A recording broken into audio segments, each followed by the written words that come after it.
रामनगर नाम का एक शांत और सुंदर गांव था, जहां अधिकतर लोग खेती या वनों से लकड़ी लाकर अपना जीवन यापन करते थे। गांव के किनारे पर एक मिट्टी का छोटा सा घर था, जिसमें लकड़हारा रुपेश अपनी पत्नी रूपाली और अपने एक बेटे के साथ रहता था। रुपेश मेहनती तो था, पर उसकी किस्मत जैसे रूठी हुई थी। वह जब भी जंगल में लकड़ी काटने जाता, उसे मनचाही लकड़ी नहीं मिलती। एक दिन सुबह रुपेश अपनी पुरानी और जंग खाई कुल्हाड़ी कंधे पर लटकाए खाली पेट ही जंगल की ओर निकल पड़ा। रास्ते में वह सोचते हुए चल रहा था, आज थोड़ा जल्दी निकला हूँ, शायद आज अच्छी लकड़ियाँ मिल जाएं। बहुत दिनों से खाली हाथ ही लौट रहा हूँ। अब बच्चों की आंखों में जो उम्मीद देखता हूँ, वो दिल को कचोटती है। जंगल में पहुंचकर रुपेश इधर उधर भटकता रहा। कभी किसी सूखे पेड़ के पास जाता, तो कभी किसी झाड़ झंखाड़ के बीच में घुस जाता, लेकिन हर जगह वही हाल। या तो लकड़ियां गीली थीं, या पहले से कोई काट चुका था। उसे आज भी कोई अच्छी लकड़ी नहीं मिलती है। वह थक हार कर खाली हाथ ही घर की तरफ लौटने लगा। सामने से गोविंद लकड़हारा आता दिखा। उसके सिर पर लकड़ियों का बड़ा गट्ठर था और चेहरे पर विजय की मुस्कान। गोविंद रुपेश को खाली हाथ ही लौटते देख बोला, अरे रुपेश भैया, फिर से खाली हाथ। तुम तो अब जंगल में आने का टाइम टेबल ही बना लो। देर से आना और खाली हाथ लौट जाना। तुम्हें तो आदत हो गई है खाली हाथ जाने की। क्या करूं गोविंद भैया, मनचाही अच्छी लकड़ी ही नहीं मिलती। मैं जंगल आता हूँ, उससे पहले ही लोग अच्छी लकड़ियाँ काट कर ले जाते हैं। जंगल किसी के बाप का थोड़ी ना है। जो पहले आए वो ज्यादा पाते हैं। तुम तो रोज देर से आते हो, फिर शिकायत कैसी? इतना कहकर गोविंद हंसता हुआ आगे बढ़ गया। रुपेश चुपचाप अपने घर लौटने लगा। घर पर रुपेश की पत्नी रूपाली और उसका बेटा बाहर खड़े उसकी राह देख रहे थे। अरे आ गए आप? ओ, आज फिर से खाली हाथ लौट आए। इसका मतलब आज फिर से कुछ नहीं मिला। ऐसे कैसे काम चलेगा? क्या करूं भाग्यवान, ना लकड़ियां मिली ना उम्मीद। एक भी ऐसा पेड़ नहीं मिला जिसकी मैं लकड़ियां काट सकूं। जंगल भी अब जैसे मेरा साथ छोड़ चुका है। हम तो सोच रहे थे कि आप लकड़ी बेचकर कुछ पैसे लाएंगे और आज रात हम भर पेट खाना खा पाएंगे। अब घर में राशन भी खत्म होने को है। मैं क्या करूं रूपाली, रोज तो मेहनत करता हूं, मगर नसीब ही साथ नहीं देता। बाकी सभी लकड़हारों को लकड़ी मिलती है, सभी अच्छे पैसे कमा रहे हैं। एक मेरी ही किस्मत फूटी हुई है। इसके बाद घर में जितना थोड़ा राशन था, वे लोग उसका खाना खाकर सो जाते हैं।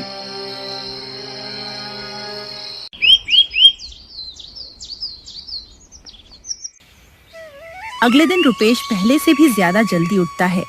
कुल्हाड़ी लेकर अंधेरे में ही जंगल की ओर चल पड़ता है। आज कोई मुझसे पहले नहीं पहुंचेगा। आज मैं बहुत सारी लकड़ियां काट कर ले आऊंगा। आज तो लकड़ियों की कमी नहीं होगी। पर जंगल में पहुंचकर देखा तो वही हाल। लकड़ियां पहले से काट ली गई थीं। रुपेश ये देख के दुखी हो जाता है। ये क्या? मैं तो सूरज उगने से पहले आ गया और फिर भी सारे पेड़ कटे हुए हैं। तभी उसे सामने से मंगल लकड़हारा आता दिखा, जो लकड़ियों से भरी बैलगाड़ी खींचता हुआ आ रहा था। उसे देखकर रुपेश उससे बोला, क्या मंगल भाई, इतनी सुबह सुबह ये सब कैसे कर लिया? इतनी सारी लकड़ियां कैसे काट ली इतनी जल्दी? अरे भाई, मैं तो रात में ही आ जाता हूँ। जब सब सो रहे होते हैं तब मैं लकड़ी काटता हूँ। सुबह तो पूरा जंगल भर जाता है लकड़हारों से, इसीलिए मैं रात में ही आकर लकड़ियां काट कर ले जाता हूँ। लगता है ये काम मेरे बस का नहीं है। मैं इतना जल्दी आया, सोचा आज तो अच्छी लकड़ियां मिलेगी, पर यहाँ तो मुझसे ही पहले रात में ही लकड़ियां काट ली गई हैं। अब क्या करूं मैं, समझ नहीं आता। माफ करना भाई, तुम्हें लकड़ी देने का मन तो है, पर इस बार मेरे घर में भी बहुत जरूरत है, इसलिए माफ करना, मैं लकड़ियां नहीं दे सकता। इतना कहकर मंगल लकड़हारा अपनी बैलगाड़ी लेकर चला गया और रुपेश रोज की तरह घूम फिर कर मायूस होकर घर लौट आया। ऐसे ही दिन बीतते गए। रुपेश को लकड़ियां नहीं मिली, घर में राशन खत्म हो गया था। बच्चे भूखे पेट सोने लगे। सुनिए जी, अब तो घर में राशन भी खत्म हो गया है। अब भी अगर लकड़ियाँ नहीं बिकी तो हम सबको भूखा ही रहना पड़ेगा। मुझे अब कोई ना कोई रास्ता निकालना ही होगा।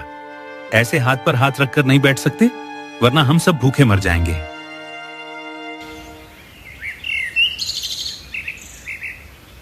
हमेशा की तरह रुपेश आज भी एक उम्मीद लिए जंगल की ओर जा रहा था कि रास्ते में उसने देखा एक व्यक्ति जमीन पर बैठा कराह रहा है। पास जाकर देखा तो वह एक कीमती कपड़ों में सजा हुआ व्यक्ति था। उसे देखकर रुपेश बोला, मुखिया जी, आपको क्या हुआ? आप ऐसे क्यों करा रहे हैं? अरे भाई, मेरी मदद करो। मैं शिकार पर निकला था, लेकिन पता नहीं कैसे अचानक से इस फंदे में फंस गया हूँ। पैर से खून भी बह रहा है। आप चिंता मत कीजिए मुखिया जी, मैं अभी आपको निकालता हूँ। रुपेश ने सावधानी से फंदा खोला, मुखिया का पैर बाहर निकाला और उसने अपने हाथों से पट्टी बांध दी। तुम्हारा बहुत बहुत धन्यवाद। तुमने मेरी जान बचाई है।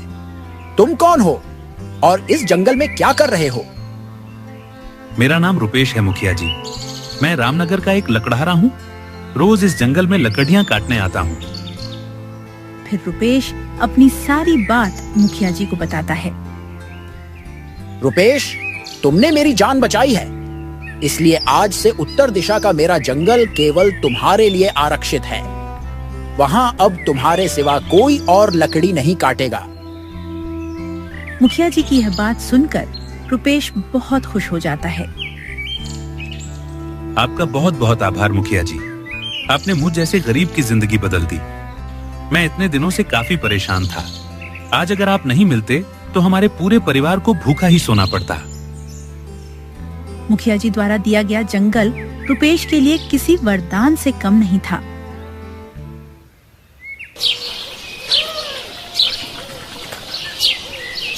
अगले दिन वह बड़े ही विश्वास और जोश के साथ उस विशेष जंगल में पहुंचा जिसे अब सिर्फ उसके लिए आरक्षित किया गया था। अरे वाह, कितना सुंदर और शांत जंगल है। चारों ओर ऊंचे, मजबूत और सीधे खड़े पेड़। इनसे तो खूब लकड़ी मिलेगी। भगवान का लाख लाख शुक्र है। आज हमें खाली पेट नहीं सोना पड़ेगा। चलो अभी जल्दी से लकड़ियां काट लेता हूँ। रुपेश ने एक मजबूत पेड़ के तने पर कुल्हाड़ी चलाई, लेकिन पेड़ पर कोई असर नहीं हुआ, जिसे देख रुपेश दंग रह गया। अरे ये क्या? मैंने तो आज ही कुल्हाड़ी की धार तेज की थी, फिर भी पेड़ पर कोई असर नहीं हो रहा। रुपेश ने फिर से कुल्हाड़ी चलाई, पर पेड़ पर कोई असर नहीं हुआ। उसने दूसरे पेड़ पर कोशिश की, फिर तीसरे पर हर जगह वही हाल। पेड़ पर कोई असर नहीं हो रहा था। रुपेश को घबराहट होने लगी। ये क्या? एक भी पेड़ पर कुल्हाड़ी का कोई असर नहीं हो रहा। कहीं मुखिया जी ने मुझे कोई बंजर जंगल तो नहीं दे दिया? अब क्या होगा? बच्चों के लिए यही तो उम्मीद जागी थी। तभी पीछे से एक मधुर और शांत स्वर आया। पुत्र, वो पेड़ ऐसे नहीं कटेगा। प्रणाम बाबा। आप कौन हैं? और ये पेड़ कैसे कटेगा फिर? मैं इस वन का रक्षक हूँ, तपोवन बाबा। ये जंगल कोई साधारण जंगल नहीं है। इसकी रक्षा वर्षों से मैं कर रहा हूँ। परंतु बाबा, इस जंगल से लकड़ियां काटने का अधिकार मुझे मुखिया जी ने दिया है। मुझे लकड़ी काटनी है। मेरा परिवार भूखा है। फिर रुपेश ने उन्हें अपनी पूरी व्यथा सुना दी। गरीबी, बच्चों की भूख, दूसरों का ताना और अब उम्मीद का अंतिम सहारा। तपोवन बाबा ने गहरी सांस ली और बोले, तुम सच्चे और मेहनती लगते हो पुत्र, इसलिए मैं इस वन को तुम्हारे लिए खोलता हूँ, पर एक शर्त पर।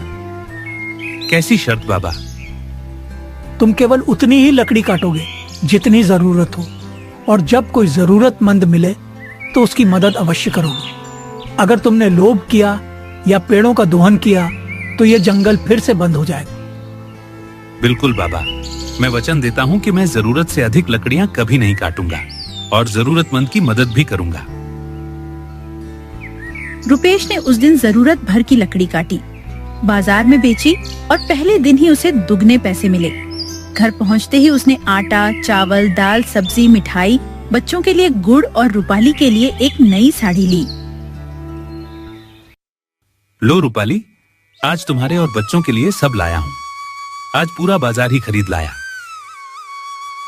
हे भगवान, क्या यह वही रुपेश है जो कल तक खाली हाथ लौट रहा था? लगता है कोई चमत्कार हो गया है। इतने सारे पैसे कहाँ से आए तुम्हारे पास? चमत्कार नहीं भाग्यवान, ये एक सच्चे मुखिया जी और एक बाबा की कृपा है जो हम पर हुई है। फिर रुपेश ने रूपाली को सारी बात विस्तार से बताई, मुखिया जी से लेकर तपोवन बाबा तक।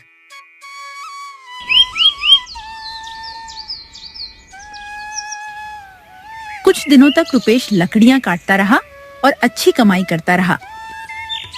एक दिन उसने विचार किया, अगर मैं इन लकड़ियों को जलाकर कोयला बनाऊं तो दाम और अधिक मिलेगा।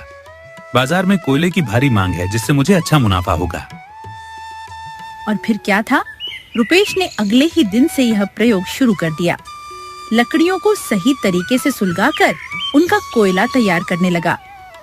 धीरे धीरे उसका कोयला बहुत प्रसिद्ध हो गया। गांव के व्यापारियों में उसके कोयले की चर्चा होने लगी।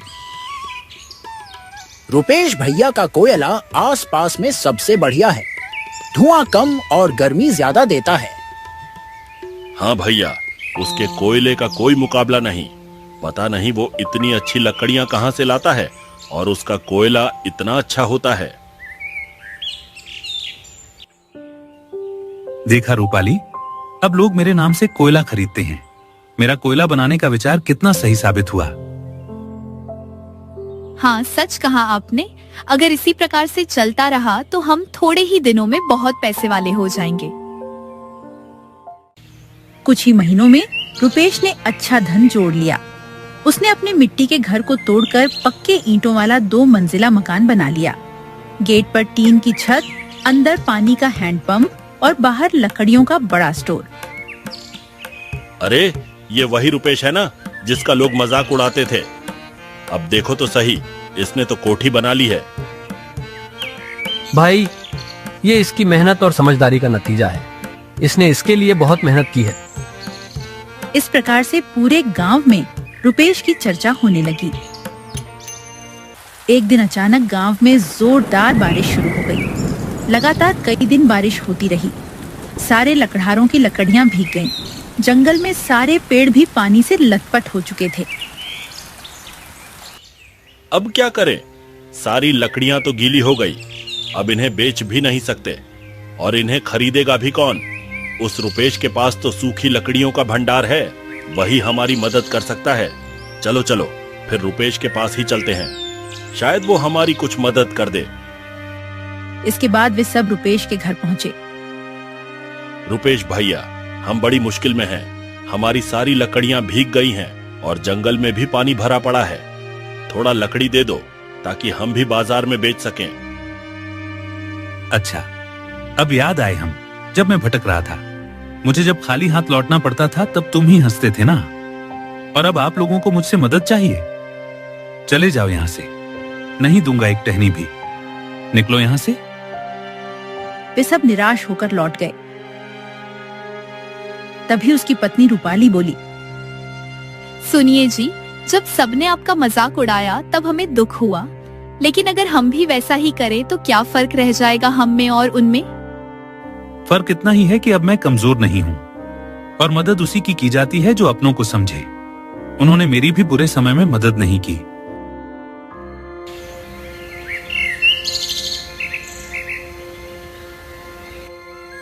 अब रुपेश दिन रात लकड़ी काटने और कोयला बनाने में लग गया। उसे पैसे की इतनी आदत हो गई कि वह जरूरत से ज्यादा पेड़ काटने लगा। जंगल में अब गिनती के ही पेड़ रह गए थे। अब जो भी बचा है सब काट लेता हूँ, बाद में जो होगा देखा जाएगा। एक दिन बारिश की वजह से रुपेश की कुछ लकड़ियां गीली रह गई थी। रुपेश ने सोचा कि कोयला नहीं बना तो लकड़ी ही बेच दूं। वह लकड़ियां लेकर बाजार चला गया। बाजार में एक बुजुर्ग व्यापारी आया। वह दुर्लभ वस्तुओं का ज्ञानी था। वह रुपेश के पास आकर बोला, भैया, यह लकड़ियां कितने की हैं? जो आप उचित समझो दे देना। वैसे भी ये गीली है, इनका कोयला नहीं बन सका, इसीलिए मैं इन्हें यहाँ ले आया। बुजुर्ग व्यापारी ने एक लकड़ी को उठाया और उसे सूंघने लगा। सूंघते ही सुंदरलाल चौंक पड़ा। अरे ये तो चंदन है और तुम इसे जलाकर कोयला बना रहे थे। मूर्ख आदमी। ये आप क्या कह रहे हैं? क्या यह चंदन था? हाँ, यह सुगंधित चंदन है। इसका मूल्य हजारों में होता है और तुम इसे राख बना रहे थे। तुमसे बड़ा मूर्ख मैंने आज तक नहीं देखा। इतना कहकर बुजुर्ग व्यापारी चला गया। रुपेश सिर पकड़कर बैठ गया। हे भगवान, ये मैंने क्या कर दिया? मैंने तो अपनी किस्मत खुद जला दी। तभी पीछे से वही रहस्यमयी आवाज आई जो उस दिन जंगल में आई थी। उसने देखा तो उसके सामने तपोवन बाबा खड़े थे। मैंने पहले ही कहा था तुमसे, जरूरत से ज्यादा मत काटो और दूसरों की मदद करो, पर तुम लोभी बन गए, दूसरों को तिरस्कृत किया। अब देखो, वह चंदन जो तुम्हें लखपति बना सकता था, तुमने उसे राख में बदल दिया। बाबा, मुझसे बहुत बड़ी गलती हो गई। मैं अपने लालच में सब भूल गया। मुझे ज्यादा पैसों का लालच पड़ गया था। अब तुम्हारे लिए वह जंगल भी बंद हो गया है। पेड़ खत्म, सौभाग्य समाप्त। अब तुम कभी उस जंगल से लकड़ियां नहीं काट पाओगे। इतना कहकर तपोवन बाबा वहां से चले गए। रुपेश घंटों तक उसी जगह बैठा रहा जहां वह कभी पूरे विश्वास के साथ पेड़ काटा करता था। अब वहां ना कोई पेड़ बचा था, ना उम्मीद। मैंने कितना बड़ा पाप कर दिया। चंदन को जलाकर राख बना दिया। वो जो भगवान का दिया एक वरदान था, उसे अपने लालच से खत्म कर दिया। मेरी बुद्धि मारी गई थी जो इतनी महंगी लकड़ी को जलाकर राख कर दिया। रुपेश उदास मन से घर लौटा। उसके चेहरे से साफ झलक रहा था कि कुछ बहुत बड़ा खो चुका है। क्या हुआ? आप इतने थके हुए और उदास क्यों लग रहे हैं? कोई परेशानी है क्या? रुपेश ने धीरे धीरे सारी बात रूपाली को बताई। चंदन की पहचान, बुजुर्ग व्यापारी की बात और तपोवन बाबा की डांट। आपने गलती की, पर गलती तो हर इंसान से हो सकती है। इसका मतलब यह नहीं कि जीवन खत्म हो गया। इसमें चिंता करने की कोई बात नहीं है। पर मैं अपने लालच में अंधा हो गया था। रूपाली, जो मदद मांगने आए उन्हें अपशब्द कहे। जब मुझे जरूरत थी तब सबने ताना मारा। लेकिन क्या मैं उनसे अलग था? अगर आप अब भी कुछ अच्छा करना चाहे तो अभी भी समय है। हो सकता है जंगल ना रहे, पर सेवा का रास्ता अब भी खुला है।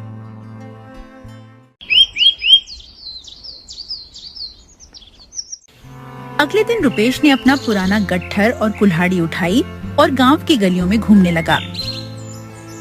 वो हर उस लकड़हारे के पास गया जिसे उसने पहले मना कर दिया था। गोविंद भाई, मंगल भाई, मैं आप सबसे माफी मांगने आया हूँ। जब आप सबको मेरी जरूरत थी तब मैंने मुंह मोड़ लिया। मुझे माफ कर दो। मुझसे बहुत बड़ी गलती हो गई। अरे नहीं रुपेश भैया, आप क्यों माफी मांग रहे हैं? अब तो आप बहुत बड़े आदमी हो चुके हो। हम तो आपके आगे कुछ भी नहीं। नहीं गोविंद, मैं अब वही हूँ जो पहले था, एक गरीब लकड़हारा। बस फर्क यह है कि मैंने अपने घमंड और लालच से अपना भाग्य जला डाला। अब मैं चाहता हूँ कि मैं फिर से इंसान बन सकूं, मददगार इंसान। यह सुनकर सबकी आंखें भर आईं। आप जैसा ईमानदार आदमी हमने कभी नहीं देखा भैया। जो अपनी गलती खुले दिल से स्वीकार कर ले, वही असली इंसान होता है। हम सब मिलकर फिर से पेड़ लगाएंगे। जिस जंगल ने हमें जीवन दिया, अब हमारी बारी है उसे जीवन देने की। फिर सबने मिलकर पुराने जंगल में पौधे लगाने शुरू किए। हर दिन कुछ लोग समय निकालकर जंगल को नया रूप देने में लग गए। कुछ महीनों में वह उजड़ा हुआ जंगल हरा भरा होने लगा। एक सुबह रुपेश पौधों को पानी दे रहा था कि तभी पीछे से वही शांत स्वर सुनाई दिया। पुत्र, मैं तुम्हारे अच्छे विचारों से प्रसन्न हुआ। अब तुम फिर से उसके योग्य हो गए हो। बाबा, मैंने आपकी बात नहीं मानी और उसका फल भुगता। अब मैं सेवा करना चाहता हूँ ताकि अपनी आत्मा को फिर से पवित्र कर सकूं। तुम्हारा पश्चाताप सच्चा है। अब मैं तुम्हें एक और वरदान देता हूँ। दक्षिण दिशा में एक और जंगल है जहाँ चंदन के पेड़ हैं, परंतु अब तुम केवल व्यापार नहीं करोगे, तुम वहां से प्राप्त होने वाली धनराशि का एक भाग जरूरतमंदों की सेवा में लगाओगे और हो सके उतने पौधे लगाओगे। आपका आदेश सर माथे पर बाबा। रुपेश अब फिर से चंदन की लकड़ी की पहचान करके उसका उचित उपयोग करने लगा, लेकिन इस बार वह कमाता भी था और जरूरतमंदों की सहायता भी करता था। जंगल में खूब सारे पेड़ भी लगाए, गांव में अनाथ बच्चों के लिए एक स्कूल बनवाया, बीमारों के लिए एक छोटा सा औषधालय खोला। अब गांव में लोग उसे वन सेवक रुपेश के नाम से जानने लगे। एक दिन मुखिया जी फिर से रामनगर आए। जब उन्होंने देखा कि रुपेश अब गांव का सबसे इज्जतदार और प्रिय व्यक्ति बन गया है, तो वे बहुत प्रसन्न हुए। रुपेश, तुमने सिर्फ लकड़ी नहीं काटी, अपने कर्मों से अपनी किस्मत तराशी है। तुम्हें देखकर गर्व होता है कि मैंने अपना जंगल सही हाथों में सौंपा है। ये सब आपके आशीर्वाद और तपोवन बाबा की सीख से ही संभव हो सका है मुखिया जी। मुखिया जी ने रुपेश को अच्छे पुरस्कार दिए और सारे वन सौंप दिए। कहानी की सीख: प्रकृति का दोहन नहीं, उसका संरक्षण करो। जिन्होंने तुम्हें गिराया, उन्हें उठाने का मौका दो। फर्क वहीं से शुरू होता है। लोभ में पड़ा व्यक्ति अपना भाग्य राख बना बैठता है। गलती स्वीकार कर आगे बढ़ना ही सच्चा परिवर्तन है। एक समय की बात है,